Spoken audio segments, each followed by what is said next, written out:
त्या ठिकाणी टाकले जात होते। पण आता जी काही मंडळी आहे, जो काही लोकांवर दबाव येत होता, आज जर तुम्ही मॉब पाहिला असेल तर तडून तडफदार वर्ग हा तुमच्या बहुत संख्येने मोठ्या संख्येने सोबत होता।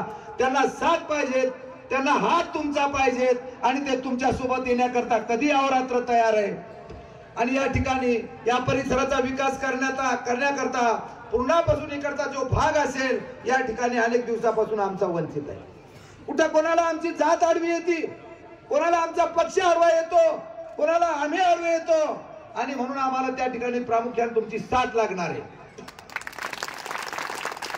अनेक दिवसापासून 2006 पासूनचा संघर्ष मी करत होतो, अनेक उपोषण मी केले, अनेक रस्ता रोको मी केले, पण कुठेही आम्हाला न्याय मिळाला नाही। का मिळाला नाही? तर ते गाव कोणाचे आहेत त्याचा विचार केला गेला। भाऊ, तुमच्या धरणाचं अनेक पाणी खाली वाहून जात आहे। आज आमचा जर पाहिला शिवणे आरमाळचं धरण असेल, आंड्याचं धरण असेल, धोत्र्याचं धरण असेल, सर्व धरणं कोरडे। तुमचं वाहून गेलेलं पाणी हे जे आम्ही मागितल्या पद्धतीनं त्या रस्त्याने जर गेलं असतं तर निश्चित त्या लोकांचे भुईमुग आसन, गहू आसन आज निघले असते, पण ते पाणी आम्हाला सोडण्यात आलं नाही। 13 कोटीचं काम, ज्या कामाचं इस्टिमेट 13 कोटी रुपये झालं, 13 कोटीचं काम कोणी आमच्या त्याकडे लक्ष दिलं नाही। माजी आमदार आदरणीय खेडेकर साहेबांच्या वाढदिवसानिमित्त मुख्यमंत्र्यांनी त्यावेळेला तत्वात मान्यता दिली, अनेक पाठपुरावे केलेत, माझं सदस्यपद गेलं, मी थोडा ढासळलो, पण ते काम आताही पेंडिंग पडलेलं आहे।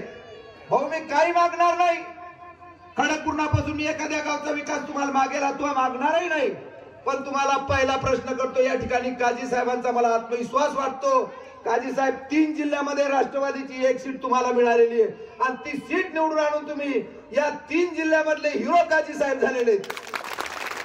काजी साहेबांना माझी विनंती राहणार आहे, मनोज भाऊच्या पाठीशी खंबीर उभं राहून आदरणीय अजितदादा पवार, खरोखर एक खंबीर नेतृत्व, आपल्या महाराष्ट्रामधले खंबीर नेतृत्व आहे, आणि मला आत्मविश्वास आहे ज्या वेळेला अजितदादांची व्हिडिओ क्लिप व्हायरल झाली, अफवा वेगळ्या आगळ्या येऊ लागल्या, मनोज भाऊने पाठिंबा कोणाला दिला, त्यावेळेला आदरणीय दादांनी एक क्लिप काढली, त्यामध्ये सुद्धा आमचा हा 14 गावाचा प्रश्न त्या ठिकाणी दादाने उपस्थित केलेला आहे की ज्यांनी हे 14 गावाचं खडकपूर्णाचं पाणी आणलं नाही, ज्यांनी कारखाना सुरू केला नाही, ज्यांनी सूतगिरणी सुरू केली नाही, असे अनेक प्रश्न दादांचे त्या ठिकाणी। म्हणून आदरणीय काजी साहेब असतील आणि आमदार मनोज कायंदे साहेब असतील, यांना माझा सर्वात महत्वाचा प्रश्न असणार आहे, या भागात आम्ही जनता, काजी साहेब असतील, मनोज भाऊ असतील, तुम्हाला डोक्यावर घेऊन नाचायची जबाबदारी ही भगवान मुंडेची असेल, पण आमचा हा प्रश्न तुम्ही प्रामुख्याने मार्गी